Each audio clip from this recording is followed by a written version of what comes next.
Hello, guys, and welcome back to our YouTube channel. I welcome you all to the free online legal series by Judicial Dream. Our today's topic of discussion is the nature, scope, and need of jurisprudence. So, now without further ado, let's look into the PPT.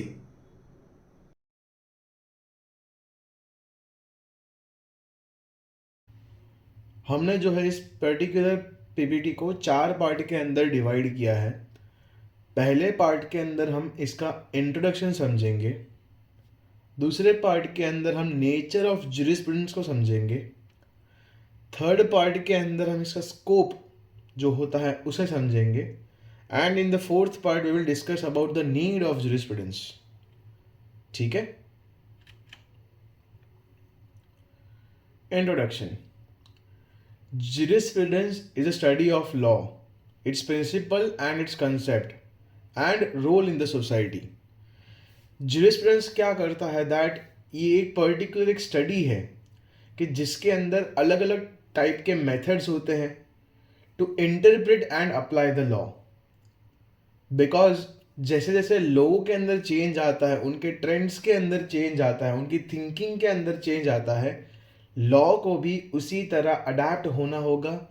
As well as उसके अंदर modifications करने होंगे, amendments करने होंगे।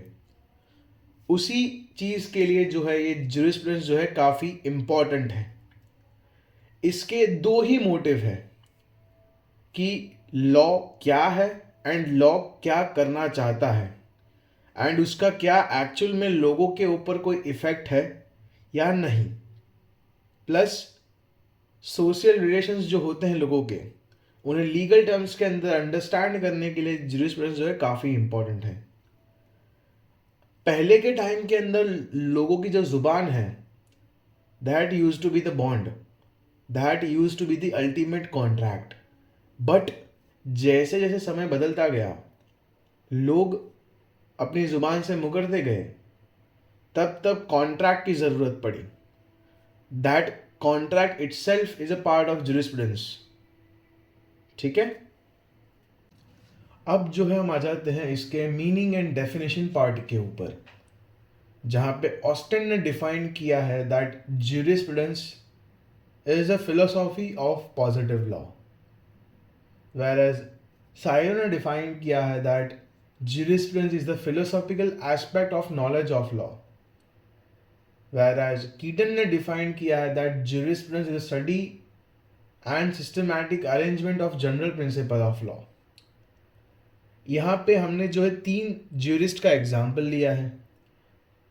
Somewhere और the other jurist जो है वो फिलोसॉफिकल एस्पेक्ट के बारे में बात करते हैं रिगार्डिंग नॉलेज ऑफ लॉ और पॉजिटिव लॉ और general principles of law. So basically यहाँ पे ज्यूरिस्ट का भी यही मानना है दैट ज्यूरिस्प्रूडेंस जो है वो लॉ के ऊपर डिपेंडेंट है। लॉ में किसी भी प्रकार के चेंजेस लाने हो तो हमें ज्यूरिस्प्रूडेंस की मदद लेनी पड़ेगी। ठीक है। उसके बाद आ जाते हैं नेचर के अंदर। ज्यूरिस्प्रूडेंस का जो नेचर है, it only talks about that it should analyse legal concepts, कि जब जब ज़रूरत पड़ती है, जिस किसी भी प्रकार की अमेंडमेंट की ज़रूरत हमें रहती है, उस हिसाब से हमें रिसर्च करनी चाहिए। फर्दर मोर, जब कभी भी नए एनैक्टमेंट्स की ज़रूरत हो, तब तब हमें ज्यूरिस्प्रूडेंस की ज़रूरत पड़ती है। प्लस जो हमारे ज्यूरिस्ट हैं एंड फिलोसोफर्स हैं, उन्होंने ज्यूरिस्प्रूडेंस के अंदर काफ़ी अच्छे खासे डेवलपमेंट्स किए हैं, जिसे हम हमारे आने वाले वीडियो लेक्चर्स के अंदर कवर करेंगे।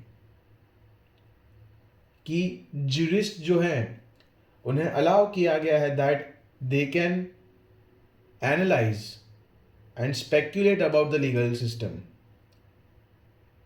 प्लस यहाँ पे रिफॉर्मेशन ऑफ लॉ की ज़्यादा बात होती है नेचर के अंदर स्पेसिफिकली। ठीक है। फर्दर मोर यहाँ पे हम ये एड ऑन करना चाहेंगे दैट ज्यूरिस्प्रूडेंस जो है वो हमें जो सोर्सेस ऑफ लॉ हैं, जैसे कि कस्टम्स हो गए, जुडिशियल प्रेसिडेंट्स हो गए, laws set by the parliaments हो गए, उन सभी चीज़ों को एनालाइज करके उनमें दिक्कत है क्या क्या हो सकती हैं या क्या क्या एग्जिस्ट करती हैं, वो सभी चीज़ें जो है हमें ज्यूरिस्प्रूडेंस के थ्रू मालूम पड़ सकती हैं। फिर जैसे हमारे अनकोडिफाइड लॉज हो गए, जैसे कि हमारे इंडिया के अंदर tort is an uncodified law, कि जो चीज़ें कहीं पे लिखी नहीं है बट उसका एग्जाम्पल हम हमारे मोटर व्हीकल एक्ट के अंदर देख सकते हैं, कंज्यूमर प्रोटेक्शन एक्ट के अंदर देख सकते हैं, एनवायरमेंटल लॉज के अंदर देख सकते हैं। सो उन सभी कंसेप्ट को डेवलप करने के लिए भी ज्यूरिस्प्रूडेंस जो है वो रिस्पॉन्सिबल है। ठीक है।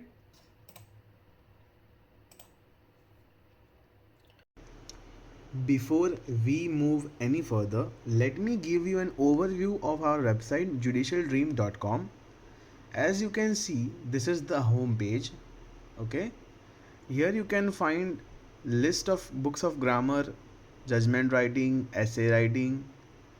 Okay, as well as you will find certain model answers. Let's say this is for the damnum sine injuria, which we have covered in the video series. All right. So here you will find the introduction and many other things. Okay. Then if you have to go for a mock test, you can just simply click on the prelims or the mains. Let's say we just want to click on prelims subject wise MCQ, that is common intention. So you will find MCQs for topics and many other things on our website. And now let's get back to the lecture. अब हम जो है इसके scope के ऊपर आ जाते हैं। ठीक है। Karl Llewellyn, an American juris scholar, जिन्होंने बोला था that jurisprudence is as big as law and bigger, कि वो लॉ जितना ही है एंड उससे भी बड़ा है।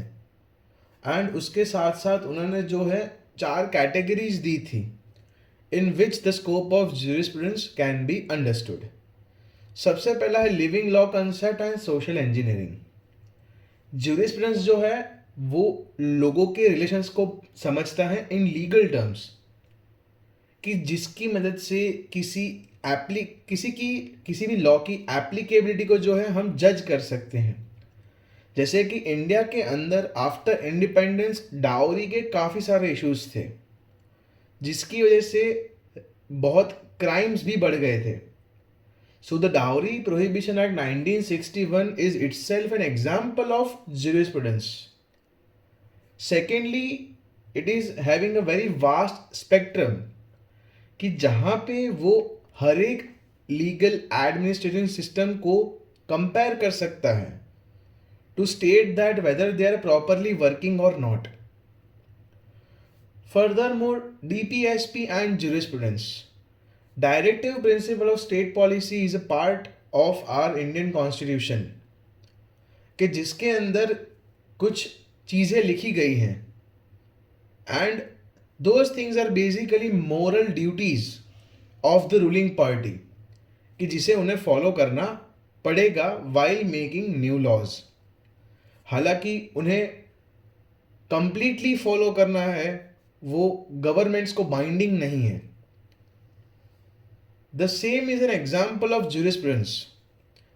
ये पर्टिकुलर चीज़ जो है that even if DPSP are not enforceable, but government को जो है उन्हें ध्यान में रख के कुछ ना कुछ डेवलपमेंट करना होगा। That was discussed in Minerva Mills versus Union of India. And हम आजकल ये जो कंसेप्ट देखते हैं regarding social work, as well as अगर हम लॉ फील्ड की बात करें कि जहाँ पे फ्री लीगल एड होता है, ये सब चीज़ें जो है वो DPSP का पार्ट है।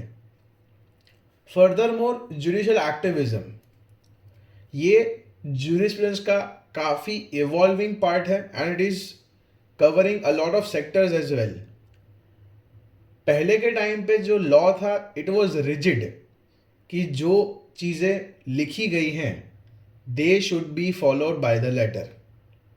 बट नाउ डेज बिकॉज लोगों की थिंकिंग चेंज हो रही है, उन सभी वर्डिंग्स के अंदर भी हमें चेंज करना पड़ रहा है. ठीक है. एंड उसके काफ़ी सारे एग्जाम्पल हैं which can be understood with various landmark judgments of supreme court. Further अगर हम रिसेंट का एग्जाम्पल ले लें regarding lifting a ban on relationships between people who are belonging to LGBTQ community. That पहले सेम सेक्स के लोग एक साथ नहीं रह सकते थे, बट नाउ इट्स लीगल. हालांकि उनका मैरिज होना and everything is still in question, but now they are at least allowed to stay with each other. So ये भी जुडिशियल एक्टिविज्म का जो है एक पार्ट है. ठीक है. हमें इस चीज की जरूरत क्यों है? सबसे पहली बात, जैसे ही हमने पहले समझा दैट इसका स्कोप जो है वो काफी वाइड है, कि जब जब जरूरत पड़ेगी, जब जब किसी भी एक नए लॉ पॉइंट को लाने की जरूरत पड़ेगी या एग्जिस्टिंग लॉ प्रोविजंस के ऊपर किसी भी प्रकार का अमेंडमेंट करना होगा, तब तब हमें ज्यूरिस्प्रूडेंस की जरूरत पड़ेगी. बिकॉज ऑल द टाइम्स लोगों की नीड्स चेंज होती रहती हैं, and if people themselves are not happy with the law, उस लॉ का कोई मतलब नहीं रहेगा. ठीक है. फर्दर मोर, जो हमारे पास हमारी क्लासिकल थियरीज हैं which are provided by some well known scholars and jurist, वो भी काफ़ी इंपॉर्टेंट फैक्टर हैं in the analysis of jurisprudence. ठीक है. So by this slide our lecture is effectively over. I hope you guys have understood this video lecture, and if you have liked this video then please subscribe to our YouTube channel and press the bell icon for more updates. If you want to learn something more out of these video lectures, then you can definitely go on to our website judicialdream.com, where you will find a lot of descriptive answers of cases like this, as well as you will find a lot of descriptive answers of other law topics followed up with their MCQs. So once again I would like to thank you all and thank you very much. Have a good day.